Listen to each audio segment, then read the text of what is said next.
সম্মানিত দর্শকবৃন্দ, 1947-48 খ্রিস্টাব্দে গৃহযুদ্ধে এবং 1948 খ্রিস্টাব্দে আরব ইসরায়েলি যুদ্ধের মূলে 7,50,000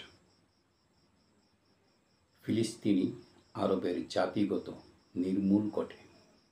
1950 খ্রিস্টাব্দে ইসরায়েল প্রত্যাবর্তন আইন পাশ করে, যা ইহুদি এবং তাদের স্বামী অথবা স্ত্রীকে ভোটাধিকার সহ নাগরিক হওয়ার অনুমতি দেয়।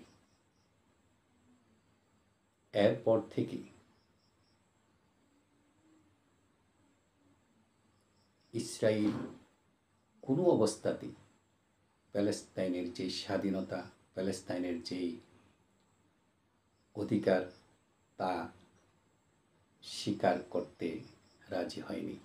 বিভিন্ন সময় যখনই স্বাধীনতার কথা বলা হয়েছে, প্যালেস্তাইনিরা যখনই তাদের অধিকারের কথা বলছে, সেই ইসরায়েল তার বিরোধিতা করে আসছে।